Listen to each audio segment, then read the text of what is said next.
iki wowe kuri wowe ku Imana yakoresha iby'ubutwari ukaguma uri inzahare ugataha ukaburara ibyo ukoze bikanga byose bikumara iki? Inyungu zo gusenga kuri we zikumara iki? nta gupfa nabi, nta gupfa nabi, ahubwo dore ukuntu ibintu bimeze. nari mbabwiye ngo ushobora gufungura iduka watangira gusenga rigahomba. kubera iki? wabona akazi watangira ikuzimu haba amafaranga. binyuze mu bapfumu. iyo unyuze mu bapfumu bagira amafaranga kuko bagira imirimo ikorwa cyangwa bakora ariko izana amafaranga mu buryo bwihuse ariko y'ubugome. ni ukuvuga ngo umuntu aragenda akajya mu bapfumu bakamuhereza imiti, bamara kumuhereza imiti akaza akayirogesha abaturanyi be baturanye, b'abaturanyi be bakabura ibitotsi, akabahindukira akababwira ati nimuze njye kubereka ahantu mwagira gute, kumubwira ko atari uwe, amubwira ko yamwereka undi baberanye. iyo amaze kumubwira ko yamwereka undi baberanye aramubwira ngo yaretse bakaba bibanira ngo ko we azamunezeza, azamubera umugabo mwiza cyangwa akamubera umugore mwiza.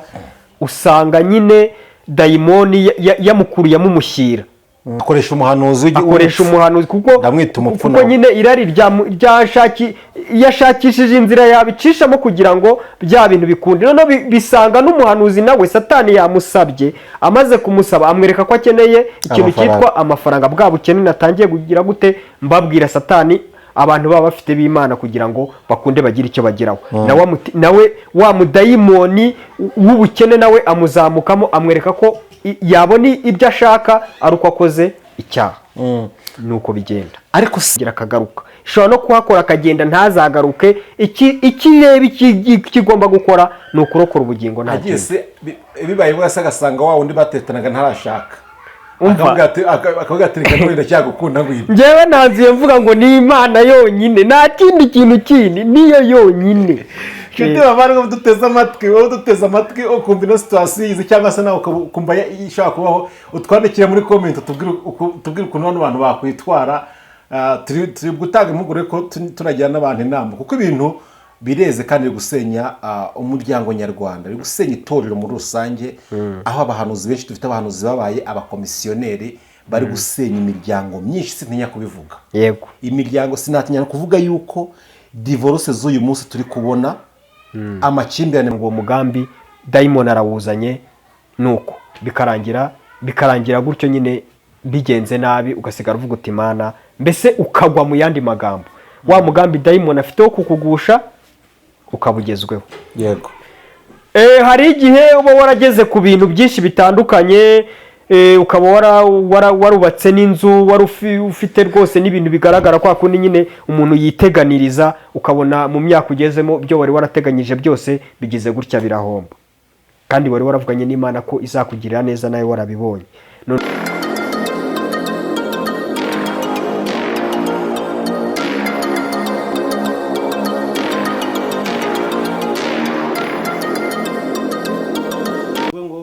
ineza y'Imana nibane nawe kandi umugisha w'Imana gusesekareho ndetse n'abawe bose. hafi nakorera mu bice bitandukanye muherereyemo, amajyaruguru, amajyepfo, iburasirazuba n'uburengera bwabyo. mwese twizere yuko muri amahoro kandi mukindiwe mu buntu bw'Imana. natwe turashima Imana. reka mbarakire gukurikira kino kiganiro cyacu cy'uyu munsi. ndi kumwe na Muhire Didier, umukozi w'Imana n'umuhanuzi w'Imana. Imana ihamagaye kandi iri gukoresha ibyo gutwara mu gihe nk'iki ngiki. reka tumwikaze. Didier, turagusuhuje. amahoro meze neza? ndaho ndashima Imana. makuru yawe? ndaho pe. kandi nta morale se musore wanjye? morale mba nyifite ariko ntago ntangira nyigaragaza. tangira wikarumye ntangira nikarumye ariko bigenda biza gake gake, ariko morale mba nyifite kuko mba numva ubugingo bumeze neza, mba numva mu mutima hameze neza, nta kibazo. mbese ndashima Imana mu yandi magambo. yego. kandi ndashima n'abantu b'Imana. ni cyo kintu cyakikubuza morale mu buzima bwawe? ikintu kimbuza morale cyane kikambuza morale ni ukubona hari abantu bagirira abandi nabi. ibyo bintu birambabaza cyane. ko ibyo bintu byeze? bireze pe. ubwo uhora nta morale rero? ariko ntago mbikunda. yego. biriya bintu ni bibi. biriya bintu ndi kubona byeze, ibintu byo kugira nabi, ibintu by'amashyari, byavuye mu bo twita bisi bijya mu b'inzu y'Imana. ariko buriya ntago ari abo mu nzu y'Imana, ariko nimo byitirirwa. niho byitirirwa, ariko buriya ntago ari abo mu nzu y'Imana, kuko bariya ntago ari abantu Imana bari ku mutima w'Imana. Abantu bari ku mutima w'Imana bifurizanya ibyiza, bakifurizanya amahoro, bakifurizanya kugubwa neza, ariko abantu batari ku mutima w'Imana, mbese bari mu ruhande rwa Satani, biyoberanya, nicyo kibagaragaza. Tuzamenya atari ku mutima w'Imana kuko ari bamwe. Rwose ibi ni ibintu bihita bisobanuka, kuko Yesu we yavuze imbuto ni nazo zizi turi kuvuga. Bibiliya irambwira ngo uwicana ntago ari umwana w'Imana, uwangana ntago ari umwana w'Imana. Rero ababigaragaza ni abana b'umwijima. Ariko turi kuri icyo kintu cy'izo mbuto, bigaragara cyangwa se bimenyekana hari benshi yamaze kwisasira, babaye inzirakarengane cyane rwose. Ibyo niko biba bimeze. urumva rero ko nyine intego y'Isamuta rimwe na rimwe abayigezeho. Niko bimeze rwose. Ariko tuzakomeza dusenga, Imana izakora imirimo. Yego. Didiye, turagushimiye, reka tugusabe usuhuze abaduteze amatwi, dukomeze n'ikiganiro cyacu. Ndasuhuza abantu benshi cyane, harya ubu ngubu igihe maze hano haciye iminsi cyane. Hari abantu bagiye batwereka ko badukunda, bakurikirana ibiganiro byacu muri rusange. Buriya duca kuri shene turi benshi, ariko hari igihe umuntu ubona yarakweretse ko agukunda mu buryo bumwe cyangwa se ubundi, akunda n'ibiganiro byawe cyangwa se anagukunda muri rusange. Abakunzi bacu nyine turabashuhuje, cyane cyane abakunzi b'ijambo ry'Imana. Imana nibagirire neza, Imana nibaha umugisha, kandi inzira mwatangiye, hari umuririmbyi wo kwa Padiri wabiririmbye, yaravuze ngo komeza inzira watangiye wicika intege, wahisemo neza. Nyagasani muri kumwe. Nyagasani muri kumwe. Wahisemo neza rwose gukurikirana iby'Imana, kubera ko ndeba ibintu byinshi bitandukanye. Hari n'ibintu njya ndeba kuri izi mbuga zacu, yenda bitari n'iyobokamana, ariko nagiye ndeba kenshi, mbona abantu bakora ibintu by'ubugome, birangira bwa bugome bubakurikiranye bukabagaruka n'ubundi, bikarangira nyine mbese babayeho nabi, cyangwa se ibyo bakoze bibi bigahindukira bikabagaruka. Rero abafashe inzira yo kudahemuka, yo kutagirira nabi bagenzi babo, mukomeze inzira mwatangiye. Amen. Nyagasani muri kumwe. Amen. Reka tubashimire, reka dushimire umuntu wahisemo neza agakurikira Umusaraba TV, agakora na subscribe. Tumbwire ngo nawe utarakora subscribe, hitamo neza no gukora subscribe, tukatubana mu biganiro byose tunyuzaho umunsi. Turi kumwe kandi na Kingura Umutima, naho mujye munyarukirayo, mumushyigikire, mukore subscribe, like, share, comment, mumuhe ibitekerezo kugira ngo amenye ibyo agomba gukora, kandi mumushyigikire mu buryo bwose bushoboka. Kuko uyu murimo nubwo tuwukora ntabwo uba woroshye, bisaba ingufu nyinshi cyane, ingufu zifatika, ingufu zo gusenga, n'ingufu n'iz'ibitekerezo. Aho hose aho wiyumvamo ujye udushyigikira uko Imana igushoje, kandi Imana izajya ikumugisha. Sibyo Didier? Ibyo bintu nibyo. Reka tugusaba usenge, Imana twikomereze. Reka twisengera Imana, hanyuma dukomeze gahunda zacu. Imana tugirire neza. Yego. Mana Data, mu izina rya Yesu, Imana ifite imbaraga n'ubutware n'ubushobozi, turi imbere y'ubwiza bwawe, turi imbere yo kugubwa neza, kandi turi imbere y'amahoro, turi imbere y'ibyiringiro, ndetse turi imbere y'ibyishimo by'Imana yacu. Ngwino bane natwe, tugiye kuvuga ibyawe, kandi tugiye guhanura, tugiye gukora umurimo wawe. Udushyigikire, ntaba ari twe mu byo dutekereza, mu byo twibwira, ahubwo izina ryawe ry'icyubahiro, kubw'imbabazi zawe ndetse n'umurava wawe. Uturinde Satani n'abadayimoni, mu izina rya Yesu. Amen. Ngo hari abantu buriye inkike cyangwa se basesera bwihishwa, ngo baraza binjira mu ntama. Nibyo bintu turi kujya tuvugaho muri no minsi Didier. Ibintu byabaye uruvange, ntabwo nzaka kubivuga. Hari abantu bazajya bareba babimenye, bakize ubugingo bwabo, bikize nabo ubwabo mu bahanuzi. Nimo ngiye guhera, turakomeza tugiye kuganira ku bintu by'umurimo w'Imana, ko tunahugurana. Ariko kandi ndajya nguha nawe rugari kugira ngo hakice Imana inyuma ya message Imana yaguhaye, cyangwa se kuba muri no minsi turuze umwanya uze kuyitambutsa. Dufite ikibazo, abahanuzi benshi muri guhanura bari guhanura mu izina ry'Imana, bavuga ngo Imana irakoresheje bakurimo n'ibitangaza, ariko twajya tukumva izindi message z'abantu ngo bashatse kujyana ikuzimu. Bishatse kuvuga ngo hari abahanuzi benshi bari kwitwa ko ari abakristo bakorera ijuru, nyamara bakwana na shitani mu buryo bugaragara.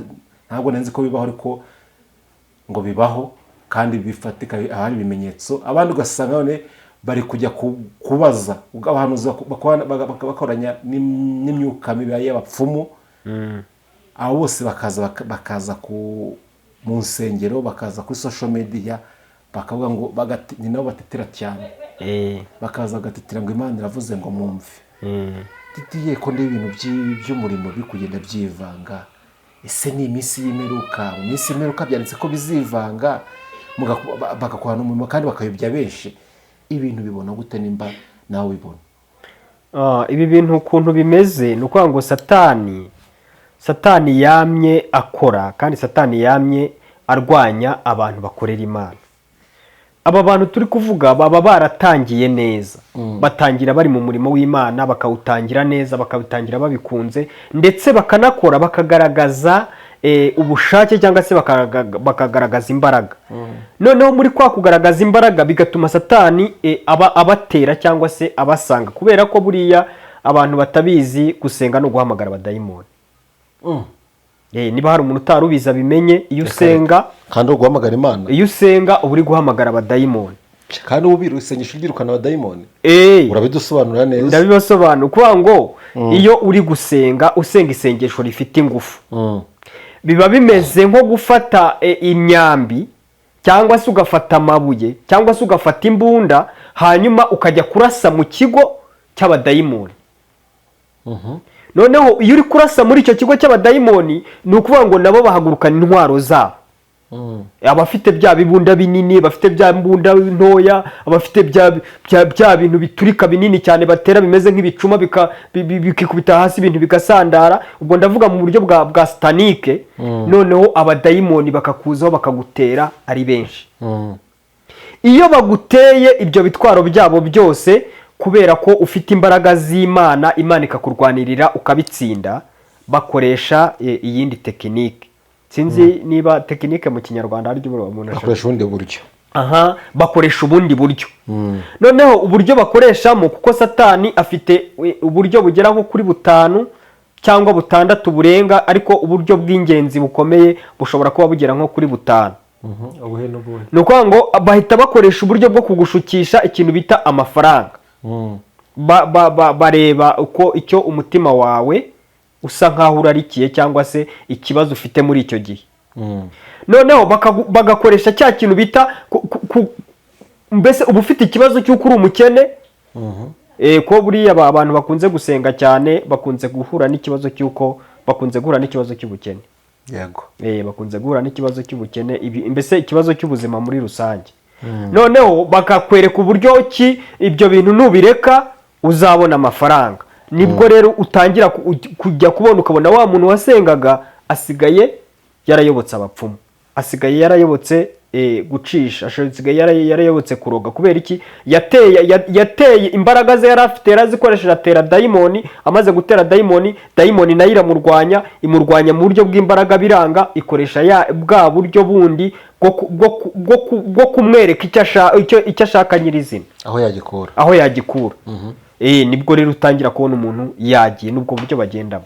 Agenda kubera ko shitani amujya kugira ngo ajye mu bapfumu. Ntabwo ndi kubyumva neza, kugira ngo umuntu abuze amafaranga yasengaga, shitani amushutse gute kujya mu bapfumu? Ese abapfumu batanga amafaranga?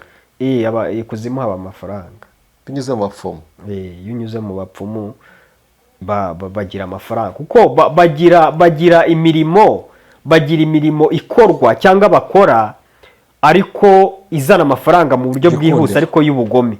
Ni ukuvuga ngo umuntu aragenda akajya mu bapfumu bakamuhereza imiti, bamara kumuhereza imiti akaza akayirogesha abaturanyi be baturanye, b'abaturanyi be bakabura ibitotsi, akabahindukira akababwira ati nimuze njye kubereka ahantu mwagira gute mwabona ibitotsi. Ariko abo bantu barabaka amafaranga, urumva ahitamo umukomisiyoneri w'abapfumu. Noneho wa muntu yajyanyeyo niba atanze 100,000, umupfumu ashobora kumuha 40,000. Tayari akazi kabonetse, urumva umuntu yatangiye gukira nta kibazo afite. Nuko nguko nyine. Ubwo n'uburyo bwa mbere abadayimoni bakoreramo. Bwa kabiri n'uburyo bwa mbere. Noneho uburyo bwa kabiri, iyo bakugerageresha icyo kintu cy'ubukene, hari umuririmbyi wabiririmbye. Wari umuririmbyi wabiririmbye, we yaravuze ngo uwanyimika nkaba umwami w'ishyanga rinini, nkayobora nk'Uburusiya, nkayobora nk'Amerika, ariko ngo nkaba imbata y'icyaha cyose. Aravuga ngo njye sinabikunda. Urumva? Iyo bagushukishije iki kintu cyo kugira ngo bakugire ukomeye ariko baguha amafaranga kandi uba umunyabyaha, ukabona icyo kintu ntago ugikunze, mbese biranze. Hari igihe baguteza ikigeragezo, yenda niba utarabyara bakaguteza ikigeragezo cyo kukwima urubyaro, noneho ugasenga kubera ko Imana ntago uyisenga mu gitondo ngo ikore nimugoroba. Ugasenga Imana mu gihe Imana itaragusubiza, ukabura arambiwe, abadayimoni bakaguteza umwuka wo kumva kurambiwe ndetse bitinze, ugezeje n'igihe bitazanakunda. Ubwo noneho ugatangira guhura n'abantu bagiye bajya mu badayimoni, bajya mu bapfumu, bagatangira kukwereka ukuntu hari umuntu ufite imiti yaguha ukazabyara, akaguha imiti, mbese bikazakunda, bakagutwara muri ubwo buryo nabwo ukagenda. Icyo baba bashaka ni iki? Nukuvuga ngo icyo bagamije ni ukugira ngo bakuzimye izo mbaraga zawe, za haleluya zawe, za mu izina rya Yesu zawe, za toka dayimoni zawe, mbese ya migambi, mbese kwagutera abadayimoni cyangwa kwagutera Satani wateraga, bya bitero byawe watera gusenga bihagarare. Icyo ngicyo nacyo baragikoresha. Yego. Iyo ni uburyo bwa kabiri. Ni uburyo bwa kabiri. Uri umugabo bashobora kuguteza nyine kuba nta rubyaro ufite, n'abagabo urabizi bakenera urubyaro. Umugabo nawe kararagira rwose akavuga ati ni ibiki. Noneho ubwo ni uburyo bwa kabiri. Uburyo bwa gatatu rero, hari igihe baza bakaguteranya n'umugore ufite, cyangwa bakaguteranya n'umugabo ufite, bagatangira kukwereka ko umugabo wawe mutaberanye. Uburyo bwa gatatu ni hari igihe aza uri umugabo cyangwa se uri umugore, akatangira kukwereka ko umugore mubana mudakwiranye. Hari inshingano atuzuza, ari umugabo mubi, kandi nyine dayimoni agatangira kukwereka abagore beza cyangwa se agatangira kukwereka abagabo beza, hanyuma bikaza gutuma utangira kugenda ushimashima ba bagabo bo hanze cyangwa ba bagore bo hanze, tayari noneho kwagusenga kwawe, za mbaraga wakoreshaga zigatangira kugenda ziyoyoka, ubwo Satani nyine akabara kugushije. Bishatse ko bano bahanuzi baza, akaza agasanga nk'umugore n'umugabo babyanye gatanu, akahita avuga ngo nyamara uwo mugore utunze si uwawe, nyamara uwo mugabo utunze si uwawe. Ni intumwa za Shitani. Uzabikurikirane neza. Nyuma yo kumubwira ko atari uwe, amubwira ko yamwereka undi baberanye. Iyo amaze kumubwira ko yamwereka undi baberanye, aramubwira ngo yaretse bakaba bibanira, ngo ko we azamunezeza, azamubera umugabo mwiza cyangwa akamubera umugore mwiza. Usanga nyine dayimoni yamukuriyemo umushyira. Usanga dayimoni yamukuriyemo umushyira, kandi usanga afite nk'umugore mu ruhango, ariko ugasanga afite n'undi Kigali. Ugasanga yitwa ngo yaje gupagasa, yavuye mu ntara, kumbi yasize umugore mu cyaro, araza yagera i Kigali, akareba uwo abeshya, akamubwira ati umugabo si uwawe, umugore si uwawe, ni njye twakwibanira, njyewe rwose nzakubera umugabo mwiza cyangwa nzakubera umugore mwiza. Kandi ari umuhanuzi. Kandi ari umuhanuzi. Ni ukuvuga ngo Satani nyine aba yaramuteye muri bwa buryo twatangiye tuvuga, bigatuma amurasa umwambi kugira ngo atazongera. Ubundi icyo dayimoni arwana nacyo, ntago ashaka abantu bakora ibintu byitwa gusenga bya nyabyo. Bishatse kuvuga ko buriya buhanuzi bwo kuvuga ngo umugore utunze si uwawe, umugabo utunze si uwawe, nka Muhire Didier, ubwo buhanuzi ntabwemera, ntibuturutse ku Mana. Ubundi umugore, igihe umugore ashobora kutaba uwawe, ni igihe mutarabana. Igihe uri umusore, yego, n'undi ari umukobwa, yego, Imana ishobora kukubwira ngo uriya siwe muzabana, hari undi naguteganyirije. Ariko niba wanamwihaye, utanasenze cyangwa se wasenze, ariko mbese ukamwifuza, bikaza kurangira muri kwa kumwifuza kwawe mubanye nk'umugabo n'umugore, n'uwo nguwo bana n'uwo nguwo nyine, yakubera mubi yakubera mwiza, bana n'uwo nguwo niwo wahisemo. Ari akantu uvuze ngo wamwihaye. Ese ko wamwihaye koko atari uwo kamwiha bigakunda, ubwo ndibuze ko ndahita mpagira neza, bigakunda mukabana, kuko wamwihaye bivuze ko ahita ahinduka uwawe, mukemera mukabana, cyangwa ubwo buhanuzi niwe uzaza buzaba ari bwo? Kumwiha navuze nuko mutaciye kwa pasiteri cyangwa se mu buryo nyine bwemewe, yenda no muri leta n'ahandi. Mbese nyine mwishingiye mu yandi magambo. Ariko mwishingiye mwemeranyijwe ko umwe agiye kuba umugore wundi. wishingiye wiyemeje ko ugiye kuba umugabo w'uwo mukobwa ni ukuvuga ngo tayari wabaye umugore n'undi yabaye umugabo genda mubane nk'umugore n'umugabo icyo gihe aba ari uwawe Didier tukiri hano tukiri kuri kino kintu kino kintu reka tugitindeho gato kuko gisenye ingo nyinshi giteje ibibazo byinshi cyane muri sosiyete dufite ikibazo turacyari ku kintu bita ku muntu bita umuhanuzi umuhanuzi arayasanze nkundana na Claudine twe turakundana kandi twemeje ko tuzabana yego Muhire Didier reka ndagutanga urugero nta kibazo utavuga andi mazina bakavuga ngo nibo twavuze Muhire Didier arebye Claudine wanjye nkunda ngewe nitwa Nepo arebye Claudine Nepo akunda abona Claudine ni wabe aramukunze nawe kandi namaze gutangira kumutata dutangiye n'imishinga y'ubukwe kubera ko Claudine atinya Imana yubaha n'Imana tukigere gutinya Imana no kuyubaha yego iyo Imana ivuze rimwe yumva kabiri muri make arayumva twebwe twateretanaga tutarumvisha ijwi ry'Imana twarikunane turihuza turakundana kandi tubona turahuje uri kunyumva neza ndakumva cyane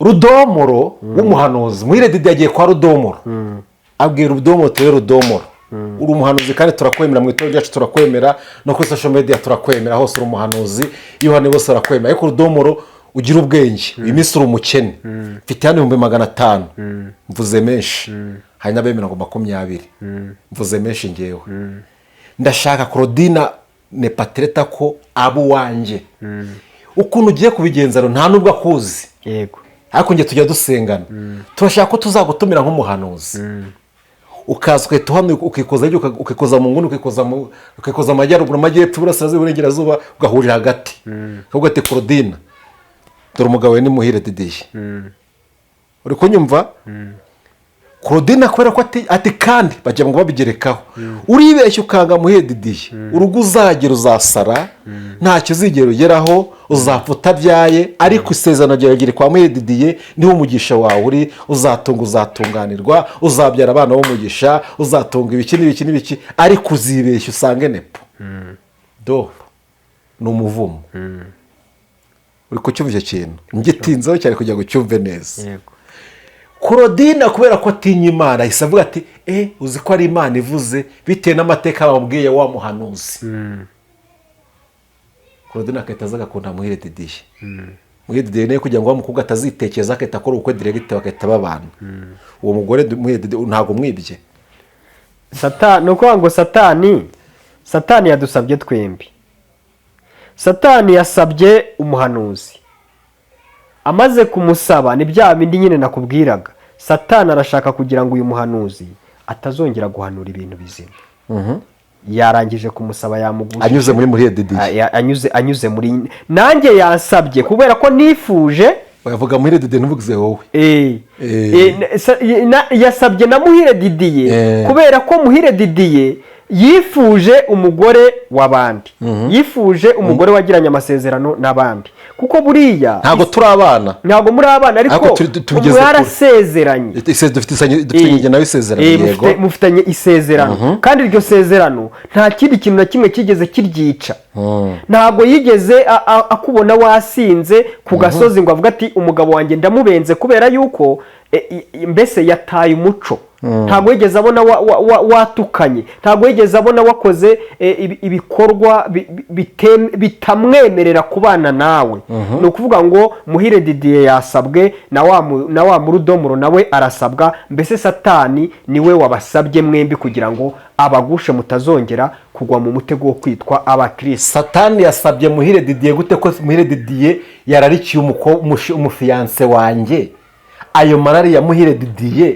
yamuteye urambwira ute ko ari Satani wabasabye kandi Muhire Didier wagize amarari yo kurarikira umugore wanjye none se ubundi irari rituruka he ntago mbizi urabitubwira irari ni umudayimoni uturuka kwa Satani witwa irari umudayimoni w'irari yego uwo niwe mudayimoni nababwiye ngo ajya ateza umugabo irari cyangwa agateza umugore irari hanyuma bigatuma umugore abona ko umugabo we atamubereye ahubwo yaberwa n'undi ajya ateza umuhanuzi irari hanyuma wa muhanuzi agata umugore akajya kubwira abandi bagore yuko ari abagore beza.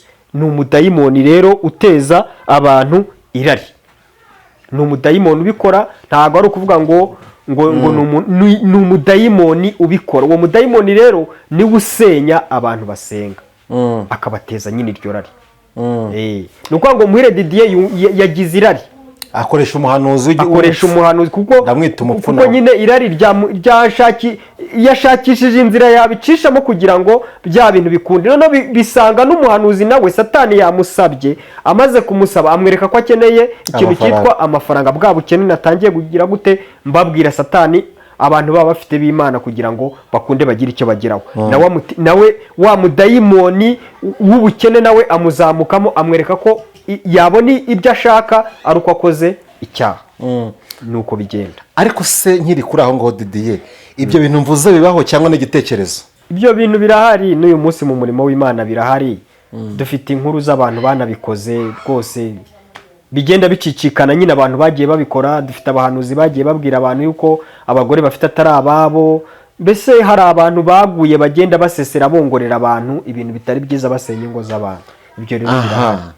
Watubwiye yuko utemera ubuhanuzi, utemera umuntu uza ngo avuge ngo ubana n'umugore wawe ngo uriya mugabo utunze si uwawe, uriya mugore utunze si uwawe. Avuze ko utabwemera ubwo buhanuzi budavuye ku Mana, buvuye kuri Sekibi Shitani. Nari nanagusapotinze nakwemera. None uyu Muhire Didier utwaye Claudine wa Nepo, wanyumvishe? Abantu ntibagire ngo byabayeho, ntabwo byabayeho. Ko Muhire Didier namutwara bamaze kubyana rimwe cyangwa kabiri, hakaza umuhanuzi ukifite amaso mazima akabwira Claudine ati nubwo uri kumwe na Muhire Didier ariko Imana inyetse ko atari uwawe, kuko nawe urabizi ko wamwibye. Uyu muhanuzi azaba avangiwe nawe. Nashaka kugira uwo muhanuzi naza azakubwira icyaha wakoze, azakubwira icyaha wakoze, azakubwira icyaha wacumuye. Ukihane, ugisabire imbabazi Imana, usabe n'umugore wawe imbabazi, unamubwiza ukuri ibyo mwakoze, mubane. Ntago azaza ngo akubwire ngo va mu rugo byararangiye, ubyaye kabiri cyangwa ubyaye gatatu. Icyo azakora, muzihana icyaha mwakoze. Wa mugore wawe, wa mugore azihana ko yarangaye, kuko nawe yataza kurangara aba yarahishuriwe ko icyo kintu ari ikinyoma. Azihana ko yarangaye. Hanyuma wa mugabo we azihana ko yakoze ikosa ryo kugambana akica urukundo rw'abandi yishe. Kandi nibiba ngombwa bazahamagara na wa muhanuzi yihane nawe, bamubwira ati twakoze ikosa, dukora icyaha, turabeshya, Imana itubabarire. Kandi bazajya mu ijuru. Umwe muri bo nadashaka kwihana, nyine isezerano bizagenda bite? Umwe muri bo ntashatse kwihana, atsimbaraye kuri kwe. Kandi n'umuhanuzi ugifite amaso muzima ari kuvuga ati barakwibye. Yanabwiye n'inzira byagezemo yazibabwiye. Byagenze gutya birangira kwegukanye. None Imana yamwe nubwo uri hano nta mahoro uzajya gukora usu wawe. Umugabo aramubaza ati ibintu warabikoze koko? Ati vuga uvuye hano, ntungarukire ngo nta muhanuzi nkeneye mu rugo iwanjye. Ndashaka udufashe aho hantu Claudine aritwara gute? Niba ari umukristo azakomeza yera imbuto z'abakristo, sibyo? Azakomeza yera imbuto z'abakristo z'abihana. Hanyuma uwamuzanye nawe, kuko yamuzanye amukunze, azakomeza mukundi. Yamushimuse agize gute? Amukunze. Ubundi wakagize ikibazo n'uriya mugore washimuswe. Ikibazo biteye aho ngaho Didier. Uyu mugore washimuswe yamaze kumenya ukuri. Uri kubyumva? Yewe reka nawe mugabo tumufate Muhire Didier nawe aramugeta ibintu byabayeho koko niko byagenze. Bikubitane nuko wenda Muhire na Didier na Claudine hari akantu batajya bumvikanaho kimwe. Hari ibintu bijya kubikora sirikuwe rimwe na rimwe, bigahora mu ntonganya. Urambwiza ukuri ko Claudine cyangwa na Muhire bishobora kuba byaramunyuze nk'uko twabikize ku mukobwa uyu munsi, ariko no ku bagabo bibaho. Claudine uri kubona bitari kugenda neza nk'uko abyifuza kwa Muhire Didier, wamaze kumenya ukuri ko n'undi bamushimuse, urugo ararubamo gute kandi n'ubundi bitari biriterebye ahangaha ese niyahukana akagenda n'ubundi ntibabanye neza yaramushimusa aramwiba ariko ntiyigeze anamukunda uri kunyumva none Claudine amenya ukuri bikubitaye nuko n'ubundi adakunzwe mu rugo atari umugore mu rugo kabivuga gutyo Claudine nafata umwanzuro akahukana akajya gutegereza Imana azaba akoze icyaha ahangaha hazakorwa n'imbaraga z'Imana zonyine kuko ibintu turi kuvuga uko byengera kose hari umuntu uteze amatwi urubwumva bino bintu ari situation turi kuvuga ye hari uri kubyumva kumva ari ariko ahangaha ho reka nkubwire ikintu gihari ahangaha ni imbaraga z'Imana yo mu ijuru yera yonyine kuko Satani we icyo ashaka nuko abantu batana icyo ashaka nuko abantu batandukana icyo ashaka nuko abantu mbese ku ruhande rwa Satani we rimwe aragenda akongorera umugabo ati kubita ishyano akagenda akongorera umugore ati jugunya umushenzi urumva turugo igendere nta kintu azakumarira ariko ahangaha ntago ari imbaraga z'umugabo zizahakora ntago ari imbaraga z'umugore zizahakora nta nubwo ari imbaraga z'umuhanuzi zizahakora ahubwo ahangaha hazakorwa imbaraga z'iyera ishobora byose yego niyo izahakora yonyine ubwo ni nayo tubihariye duhise tunabivamo ntabwo ntabwo nongera kuri gusubiza ndacyanzuye kiravuze ngo ni Imana yonyine izahakora n'uhari umeze gutya nategereza Imana yonyine kubw'umugambi wayo tugiye ku kindi kintu cya kane uretse gato n'indira gatoya uyu munsi Muhire Didier nk'umunyamasengesho nk'umuhanuzi ntabwo mbizi ko Imana yakunyuzaho guhana ubwo buhanuzi ibyo ntabwo mbizi ariko nk'umuhanuzi bizeye twizeye muri ino minsi atumijweho na Claudine gukemura ikibazo kiri muri urwo rugo uzamugira ihe nama mugira inama anaguteza amatwi none se sibyo nakubwiye ngo ahangaha nta muhanuzi nabivuze iki kintu nakivuze aha nta muhanuzi sibyo aha nta yerekwa aha nta gusenga kuko umuhanuzi niwe wa mbere wamushutse niwe wa mbere ariko uyu munsi hagarutse undi muhanuzi navuze ko arimo atari urwe urumva umuhanuzi niwe wamushutse none hagarutse undi muhanuzi nawe avuze ko atari urwe babaye abahanuzi babiri umunyabinyoma n'indi muri umuhanuzi noneho ubwo urumva bibaye kuvurungana navuze ngo hano kuri iyi nshuro kuri uyu mwanya nta muhanuzi uri bukora ahangaha nta yerekwa riri bukora ahangaha keretse yera yonyine yo mu ijuru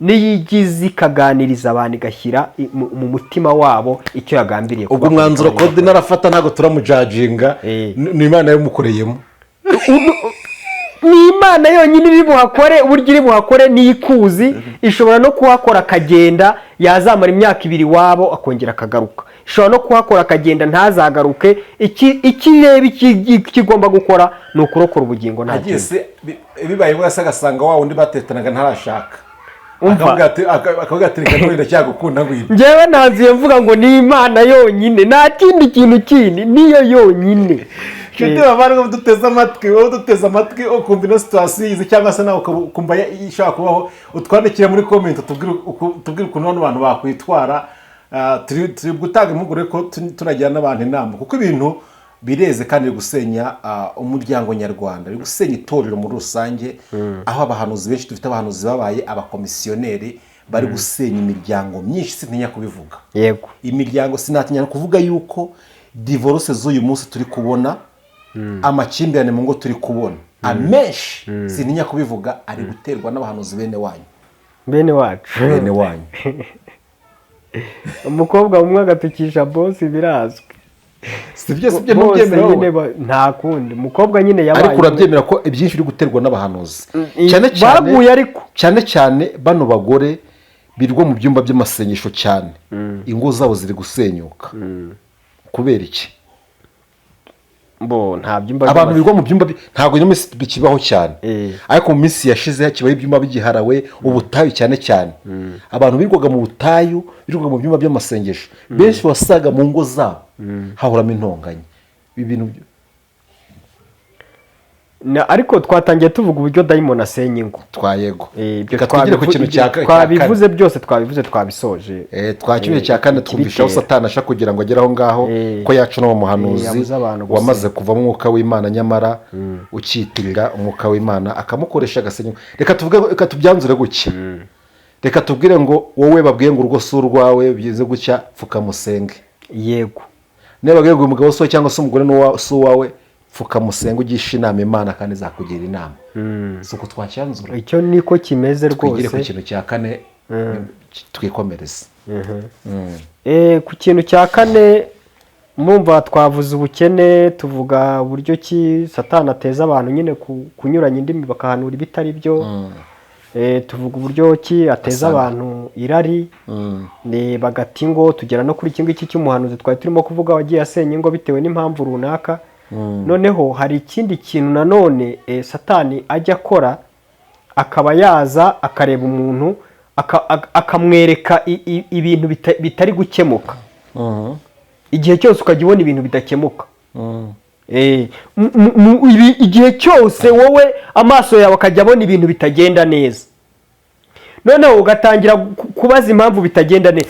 Ntanirebe ngo yirebe mu ruhande rwe arebe ko niba bitagenda neza hari ibyo nawe bitagenda neza no mu ruhande rwe, mbese agatangira kureba ku ruhande rwa mugenzi we akajya areba ibitagenda neza. Noneho bikaza gutuma hari ibintu bitagenda neza, biba ari byo bigaragara cyane, bikaza gutuma ibintu bitagenda neza nyine byose bigashwana tayari. Kwa gusenga, kwa guca bugufi, kwa kwihana, kwa kwihangana, byose bikarangirira aho ngaho. Amaso y'agasigara areba ibitagenda neza, bikarangira kwa gusenga kubaye ukundi. Yego, dayimoni akaba aragufashe, akaba arakugusha. Ko dayimoni nababwiye ngo nta kindi kintu satani ashaka. Niba usenga mwami Yesu ukavuga ugasenga uko ngo dayimoni araza kukurwanya, kuko hari ibikorwa bya dayimoni uri kugenda wangiza. Ngira ngo mbabwire ngo satani uko Imana ifite umushinga na satani afite umushinga. Yego, Imana ifite umushinga wo kugirira abantu neza, Imana ifite umushinga wo kurokora abantu, ariko dayimoni afite umushinga wo kurwanya abantu Imana igirira neza. Sinzi niba abantu bari bubyumve, ariko barabyumva. Imana gahunda ifite niyo kugira ngo abantu barokoke, abantu bakizwe, abantu bihane, abantu baba abantu beza. Ariko dayimoni we nuko ngo aranyuranya. We arashaka ko ba bantu Imana ishaka kugira beza we abagira babi. Yego, arashaka ko ba bantu Imana ishaka kubaka we abasenya. Noneho ni ukuvuga ngo igihe cyose Imana iri imbere irimo irasukura, dayimoni ari inyuma arimo aranduza, arimo aragenda yanduza. Ni nayo mpamvu Imana ibwira umuntu umugisha, dayimoni akazana umuvumo. Noneho umuntu agasigara yibaza, ese ni Imana navuganye nayo? Ko Imana yambwiye ibyiza nkaba ndi kubona ibibi, ni ukubera iki? Reba, Imana yakubwiye ibyiza, ibibi ni dayimoni wabizanye. Urwanye dayimoni, nimurwanye satani nawe azabarwanya, nimumuhunge nawe azabahunga. Rero inzira ihari ni uko abantu bahagarara mu nzira imwe yo kwezwa no gukiranuka, bakemera niba ari ubukene bakabwihanganira. Kuko natangiye mbabwira ngo hari umuririmbyi uririmba akavuga ngo uwanyimika nkaba umwami, mbese nkaba umukire, nkaba ushoboye, nkaba uhambaye, ariko nkaba n'imbata y'icyaha cyose. Ubwo ni ukuvuga ngo imbata y'icyaha cyose, aho bicanye mu bantu 5 bishwe ahantu runaka, muri ba bantu babishe nanjye ndimo.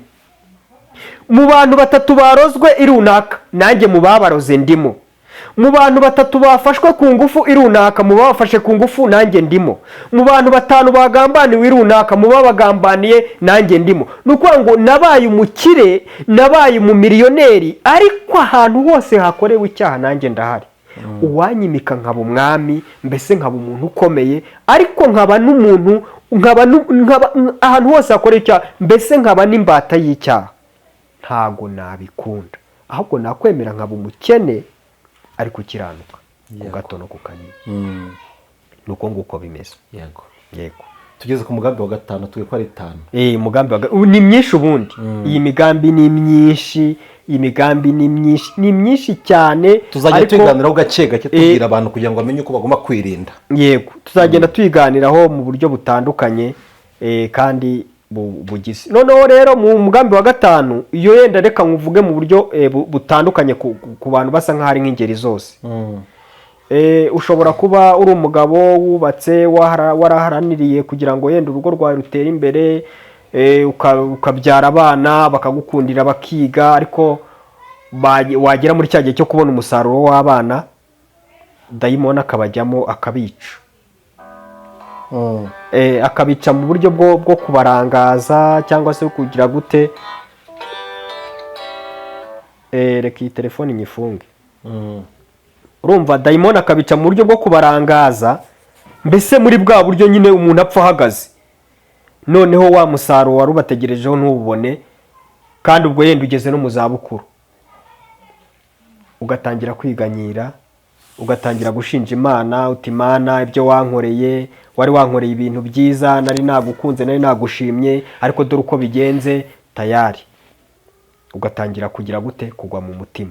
Ubwo ni ukuvuga ngo i Kanani ntukigezeyo, waguye mu nzira, kubera ko ntiwihanganye ngo usenge ubwira Imana uti Imana ndakwinginze nkomereza amaboko, kubera ko Imana turabizi neza ko n'ibyapfuye Imana ibizura. Hari igihe Imana akantu kajya kaza kagacamo, ariko nyuma y'igihe, nyuma y'amarira, nyuma y'umuborogo, Imana igatanga ibyishimo, Imana igatanga guseka, Imana igatanga kunezerwa. Mbese mu yandi magambo n'ibyari byapfuye Imana ikabizura.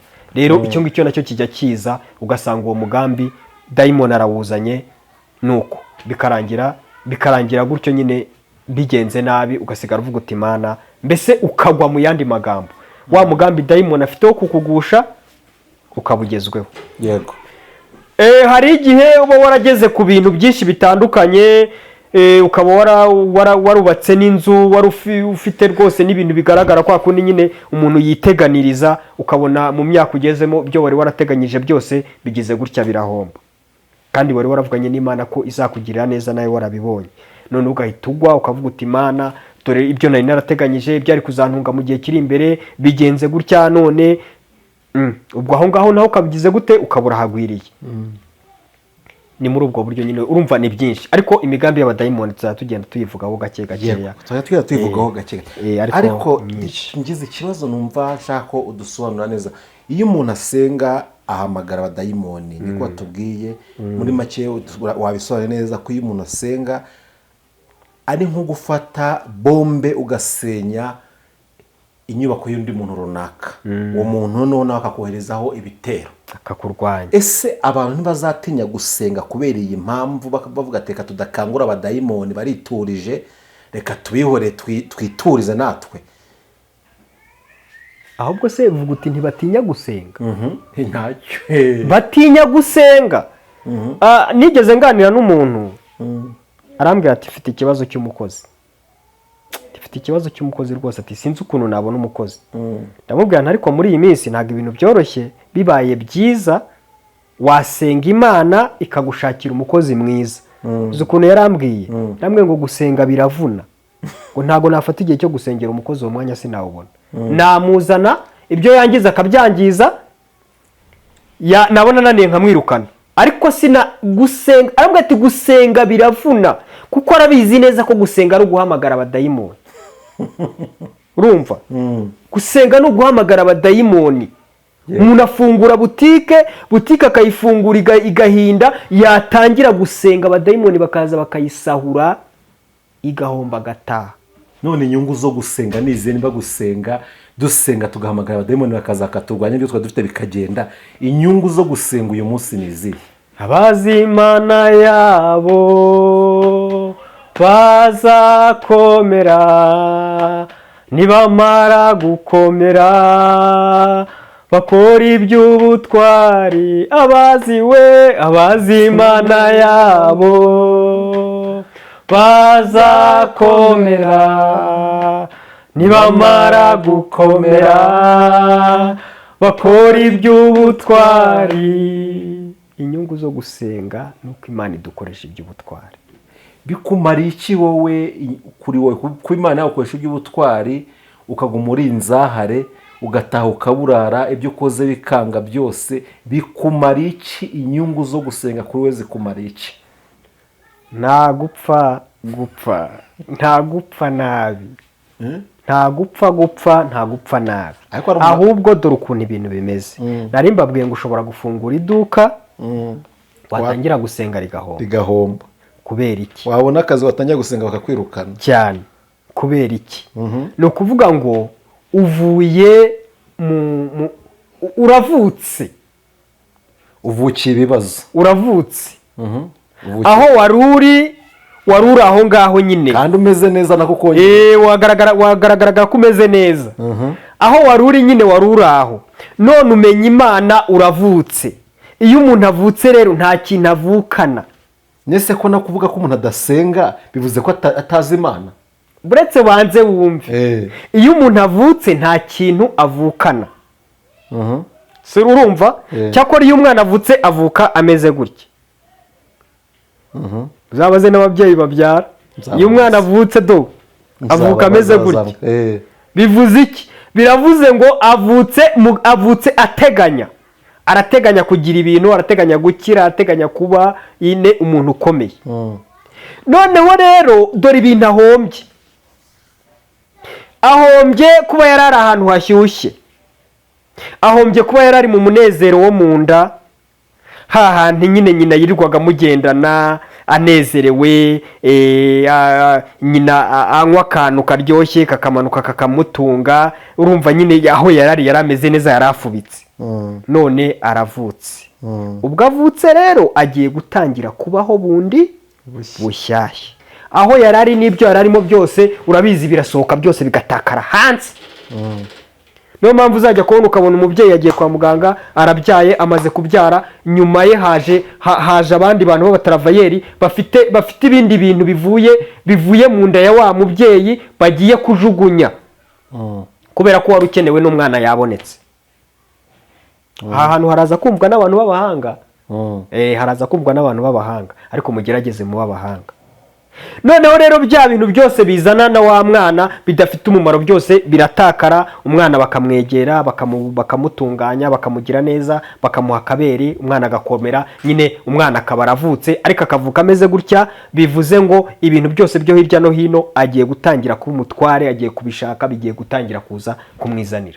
rero niba wari umupagani wiberaga aho ngaho ugatangira gusenga, ni ukuvuga ngo ubwo utangiye gusenga uravutse. reka ibintu byose bitari bifite umumaro bitangire bigende, ahasigaye ubundi utangirane n'agakiza. Haleluya! nuko bimeze. aho arahita akubwira ati se iyo uvuze wenda sinzi dusobanura icyo kintu, iyo tuvuze uku gusenga turi kuvuga ni ukuhe?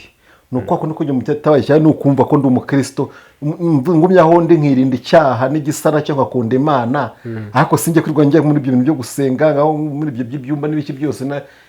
ntago Imana inyemera. hari uburyo Imana igomba kukwemera. mpamvu baririmba iyi ndirimbo avuga ngo abazi Imana yabo bazakomera. yego, nibamara gukomera bakora iby'ubutwari. buriya abana bose mu rugo rw'umubyeyi ntabwo baba baratonye kuri se cyangwa se ku mubyeyi. hari igihe biba ngombwa yuko wowe ushaka kuba umwana w'umutoni. ushaka kuba umwana w'umutoni ugakora nyine ibyiza. ni ukuvuga ngo abantu ubundi uku gusenga ndi kuvuga ni ba bantu begera Imana kugeza igihe bamenye ikiri ku mutima w'Imana. ese abantu bose bavutse muri ubwo buryo uvuze batangiye gusenga niko bahura n'ibyo bibazo? ko hari abasenga no kubona biremeye, ukabona bamwe bimeze neza, baguwe neza, abandi ni inzahare. urahuza gute ibyo bintu?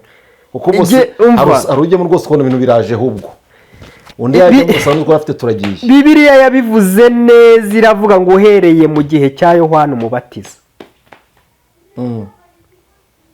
ubwami bw'Imana buratwaranirwa kandi intwarane zibugishamo imbaraga. ndagira ngo nkubwire ngo umuntu wese wasenze Imana cyangwa usenga Imana bya nyabyo, nta muntu usenga Imana bya nyabyo utangira ari umukire. niyo utangiye uri umukire nababwiye ngo urahomba, imana ikabanza ikakwigisha. nta muntu ukorana n'imana utarize, kandi nta munyeshuri ugira imitungo ari ku ishuri. igihe cyose umuntu uri ku ishuri akenera kubaho nk'umunyeshuri, akarya dukeya, diregiteri akamukuba, mwarimu akamukuba, abandi banyeshuri bakamukuba. umuntu wese uzi ko yanyuze mu ishuri, nta shuri ry'umunezero ribaho. reka tube wenda baba twavugaga mu kanya b'abakomisiyoneri nibo tubona bameze gutyo tukabeshya ngo n'abakozi b'Imana. Reka tugushimire Didier. hari abatujijisha bakaza birirwa batubeshya, ariko turabizi neza, tuba tunabazi. nuko mutabavuga, tuba tubazi nuko tutabavuga. Didier, reka tugushimire ku kiganiro cyiza uduhaye muri kano kanya. Yego, reka iminota isigaye nk'itatu tuguha akanya nimba hari ikindi wumva warenzaho cyangwa se wavuga ucyongereho nuza kurangiza uri busenga Imana. Uratanga nimero za telefone dusengere n'Imana. Ni karibu. nta bintu ndi burenzeho cyane bihagije bihambaye kuko ndumva twaganiriye. ariko Yesu yigeze ngo anyura ku giti cy'umutini. Yego. hanyuma ngo akigeraho ashonje. akigezeho ashonje aravuga ati byanze bikunze uyu mutini wawegera, kuko ngo yakireberaga kure, ngo akabona ni igiti gifite amababi menshi, ngo akabona ni igiti gitohereye. aravuga ati kiriya giti byanze bikunze nkurikije inzara mfite, uwacyegera nkakireba nakibonaho imitini, namara kukibonaho imitini nkarya ngahembuka. hari igihe umuntu ajya agenda ari nko mu nzira akumva ararembye, yenda akabona nka butike, yenda n'urugero akabona nka butike, akavuga ati iriya butike wajya kuyiguriramo ibyo kurya. yayigera iruhande nyine akagenda akaba yayiguriramo ibyo kurya bitewe n'uko yasanze bacuruza. ngo hanyuma Yesu ngo aragenda yegera iki giti cy'umutini, ngo aracyegera gihera hasi arakabakaba, ikibabi cyose akacyeyura akareba, asanga igiti kiratoshye ariko nta rubuto na rumwe gifite. Yego. aravuga ngo kumbi nabonaga iki giti nakirebera kure nkagira ngo ni cyiza, narebaga iki giti nakireba ndi hariya nkavuga ngo kiriya giti wacyegera yakumva ashize inyota, yashira inzara, mbese mu yandi magambo wahagarara kuri kiriya giti ntago yaburara cyangwa ngo abwirirwe. ariko ntangajwe no kubona iki giti nta mbuto ziriho. Yego. aravuga ngo iki giti cyaravomerewe, iki giti cyaruhiriwe, iki giti cyabonye ifumbire, iki giti cyahawe ibyo cyagombaga guhabwa byose kugira ngo cyere. none iki giti kuba cyaranze kwera ndakivumye. uzi ibintu byabaye? Yego, kiragumya kunyunyuza icyo icyubutaka bwanjye. giti Yesu ngo yarakivumye. ngo hanyuma bukeye abigishwa be bahanyuze ngo basanga cyumye. ngo baravuga ngo dore cya giti ngo umwigisha wacu yabuzeho imbuto yarangiza akakivuma, ngo none koko cyarumye. ndagira ngo mbwire abantu, mbabwire ngo abantu batari kwera imbuto mu gihe gikwiriye no mu gihe kidakwiriye bagiye gucibwa. Imana irashaka ko mwera imbuto, ukazera ku manywa ukazerana nijoro, ukazera igihe gishoboka n'igihe kidashoboka. kubera iki? ibyangombwa byose byo kugira ngo were imbuto warabihawe. kuba wava mu mujyi wa Kigali ukajya i Butare cyangwa se ukajya i Huye, itike ijyayo warayibonye, warayihawe. ikinyabiziga kijyayo uragifite, waragihawe, uragifite, warakibonye. Yego. kuba haba hari umuntu ushonje cyangwa urwaye, ibyamugemurira urabifite, warabibonye. wabujijwe n'iki kumugemurira? uyu murwayi wabujijwe n'iki kugira ngo umugereho? ni iki cyatumye utagera kuri uyu murwayi? uyu muntu ubabaye, ikintu cyatumye utumva umubabaro we nutaya binisita. ndumva ngiye guhanura kandi ntabishaka. bihanure nyine. ndumva ntashaka kubihanura. reka twiganirire. nimba ari Imana y'ubwo bihana, nimba atari yo bireke. katwiganirire mbivuge muri ubu buryo. Ikintu cyakubujije kujya kureba uyu muntu ni iki?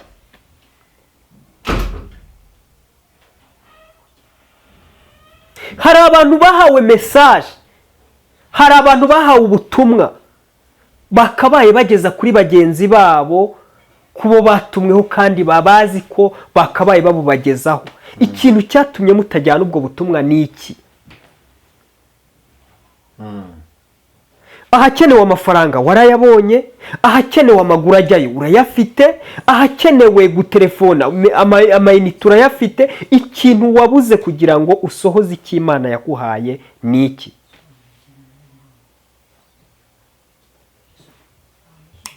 Iki giti cyanze kwera imbuto gifite ibibabi, Imana irakivuta.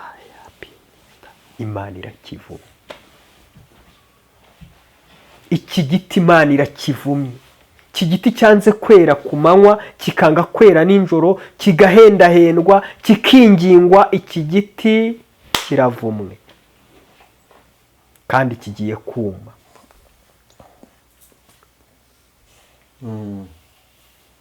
Ndumva nasoreza ahangaha. Imana iguhe umugisha. Nimba wumva message y'Imana uyisoje kuyitanga, tanga nimero za telefone dusengere.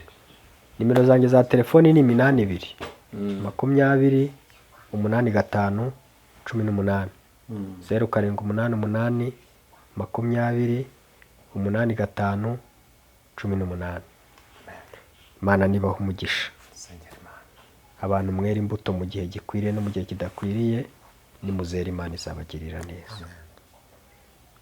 Uri data wa twese mwiza, iryo zina ryawe. Ushobora byose, usumba byose, uri umwami. Uri rudatetereza abakwisunga, uri intwari mu ntambara, uri intare yo mu muryango wa Yuda. Taya bini stayi, uri igishyitsi cyo mu muryango wa Dawidi. Ni wowe wicara hagati y'abakerubi, ukagira ibitereko by'amatabaza, ukaba Imana ikomeye kandi ukaba Imana ihambaye. Ndagushimye, ndaguhimbaje. Ubu butumwa ndabutambukije, ariko si ku bwanjye ahubwo ni ku bwawe. Mwami Imana Nyiringabo, abakwiye kubwumva niba bwumve, kandi abakwiye kwisubiraho bakagira icyo ukora nubagirire neza. Imbabazi zawe nizibane n'abakwifuza, ubuntu bwawe nibuganze. Urakoze kuko uri umurengezi, kandi urakoze kuko uri rubasha, urakoze kuko uri umwami. Mu izina rya Yesu, amen. Imana iguhe umugisha. Imana iguhe umugisha, kandi Imana ikomeze kukwagura. Kino kiganiro byo byose twagiye tukirezima, ariko tuzagera tubisukura tuhugura abantu, tubabwira imigambi ya shitani iri gucamo, Satani uburyo ari gucamo kugira ngo agushe abantu. Shiti muvandimwe waduteze amatwi, turagushimiye nawe ko abanye natwe muri kino kiganiro kuva tugitangiye kugeza ku musozo wacyo. Reka tuzasubire mu biganiro by'ubutaha ku Musaraba TV nakagaruka. Amahoro y'Imana abane namwe. Ciao ciao. Amen.